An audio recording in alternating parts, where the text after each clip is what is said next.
talk about today, man. As y'all boys can see, we was making a thumbnail. Big trade today. 2 bands, 2 racks. Let me pull up the screenshot so y'all boys don't know that I'm cap. I just want the screenshot. This for the thumbnail. Here we go.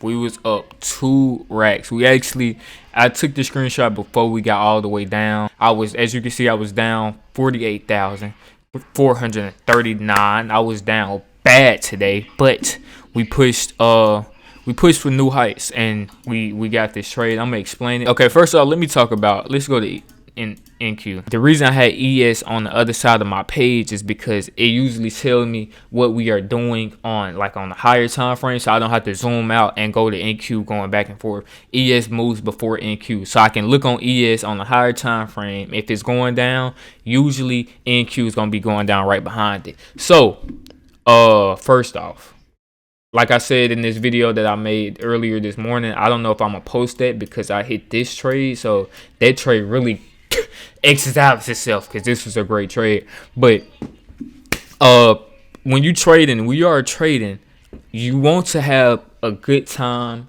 You want to be trading at a decent time for a good setup. You get what I'm saying? So the reason I say that is because we have different sessions. If you're new to trading, you have to learn your sessions. If you don't know the trading sessions, we have Asia, London, and New York times. All right. Then this New York lunch and New York PM, they don't really matter. You can trade in the PM because you see we got a lot of movement, but usually I don't trade them. I trade in the morning and then I'm off the charts. Okay.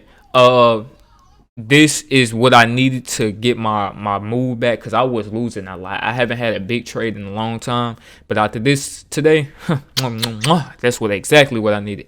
So, like I said, time, and for my strategy, you definitely need time. I have learned a lot since my last trading video, so let's talk about it. What I have learned is time is everything. So I noticed Asia was going up in the up session. Cool. I noticed Asia was going up.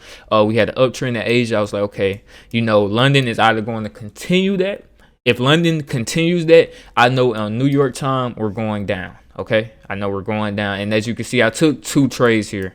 Took 2 trades today. That was the trade I took earlier. This was the trade I just took and hit for 2,000. But okay, I see that Asia we push up, then London, when we come into the London session, we come down a little bit, take this liquidity down here. Listen, man.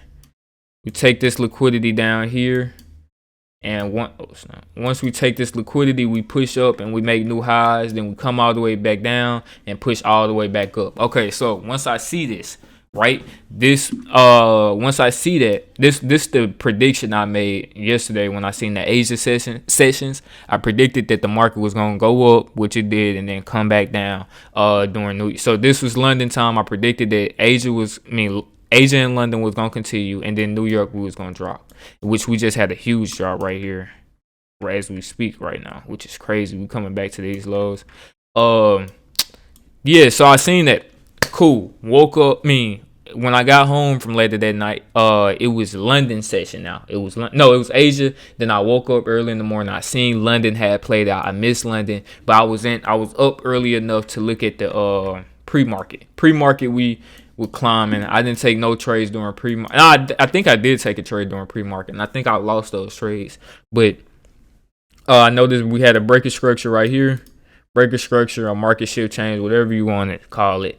We dumped, and then I marked out. This is on the 5-minute, I think. This 5-minute fair value gap right here, and boom, I seen that we tapped it, and I was like, we tapped it. I seen this swept because I marked out this sweep right here, and we pushed lower. You feel me? Came down, took these. What's the name? Now this was during pre-market, like 30 minutes before pre-market hit. And then pre-market comes and we instantly dump off. And so that's how I caught this trade right here. I read the market out perfectly. I recorded all of it. I might post that video later. I might not. It depends. Cool. So once I seen that, I was like, I also said that since we came and we took both London and Asia lows, we're going to push back up higher, aiming for grab some more liquidity, and then we're going to push lower. You get what I'm saying? And that is what we did. So going back to the 1-minute time frame, I see that we have a fair value gap right here. We actually disrespected this fair value gap, but this fair value gap right here, we respect it. We respected it. Well, we didn't even tapped it. Yes, we did. We respected this one. As you can see, when we got into this one, uh, I didn't. I wish I would have seen it at first, because then I would have had a more clear perspective of this. We hit this fair value gap, and I seen we kept touching. Like, look at this candle right here. Every time we touch this fair value gap right here, we would drop down lower, drop down lower. We come back up, drop down lower. So I was like, okay, we are going to push lower, but I couldn't tell when, because I didn't see this fair value gap. So what I did, because I kept selling. I sell here when I seen this candle, so I wait like for right here. I sell, then boom, it come down. Market push right back up, because this was support and resistance. I see we get up here, I sell, come right, and it come right back up. So I kept losing a lot of money. So what I did, I noticed the wicks. We didn't come above this wick, so I just set my stop loss above this wick. You get what I'm saying? And I got in at this candle right here. I sold, set my stop loss, and I walked off, right? I walked off. Now, I was having trouble just not looking at the chart. You know what I'm saying? Someone telling me look at the chart. I seen that these two candles right here, so I'm like, dang, this might be a bad trade.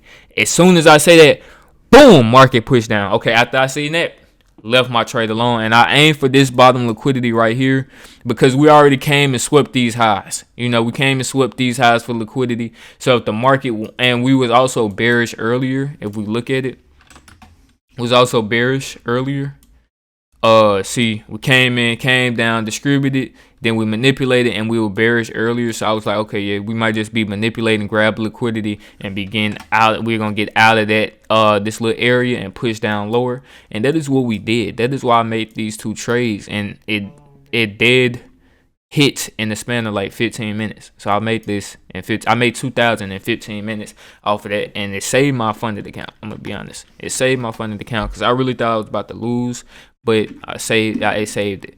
Now let me explain to y'all again, because I did talk a lot. I'm gonna just go over the whole thing. Boom. Asia sessions. We see that Asia sessions were going up. You know, of course, it's gonna keep going up. We get the London time. We come down. We push up. We continue. We drop down. Then we continue all the way up. Now here we are in New York. We are in the pre-market for New York markets. Like I said, what really matters here is time, right?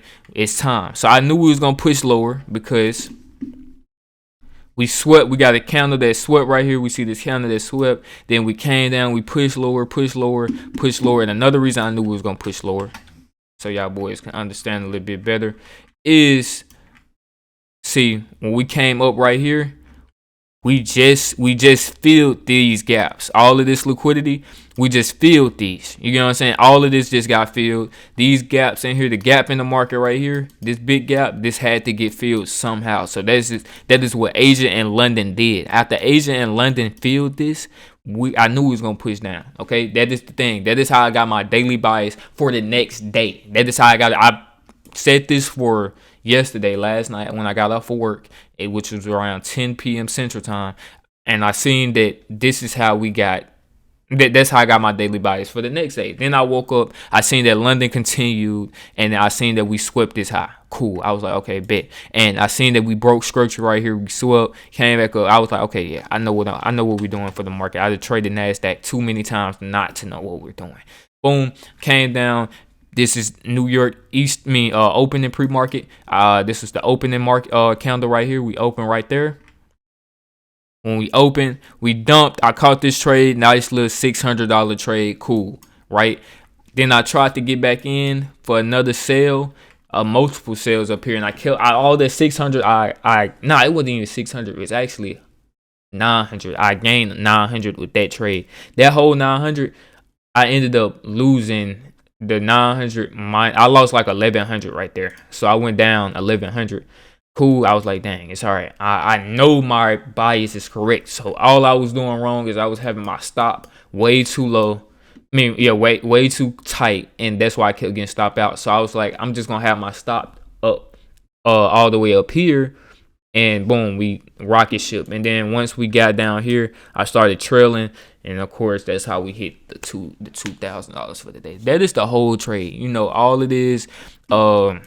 marking out. All I'm doing is, I think that's the seek and destroy method from TGR. I really have never watched TGR, so I don't know if this is somebody's strategy, but that's all I'm gonna be honest. I come in with a strat, because I go in with my strategy was, I knew we was gonna be looking for, I knew I was gonna be looking for sales. That I knew I was gonna be looking for sales just because I seen that Asia and London ended up taking these highs. So once you go up, you have to come down. You get what I'm saying? And that's mainly what we do. When we come up, we are going back down. So I seen that, so I was like, okay, we're going down from here. And that is what we did, and we've been dumping all day. We get down to these lows and we push back higher each time. So I'm done for trading for the day. I think my account is at, let's see, I took a screenshot. My account is at 50,960, basically 51,000. So we just need another trade like that. Maybe, I don't know. We might need another trade like that, or 2 more trades that equal to 4 more trades to 500, or 2 more $1,000 trades. We never know. But yeah, that is it for today's trading review, trading recap. I'm gonna continue making this thumbnail for y'all boys right here. We're gonna get to making this. But yeah, that is how we made that $2,000 a day. That is it. Almost 3 bands. God loves y'all boys. I catch y'all in another video. Peace out. Let me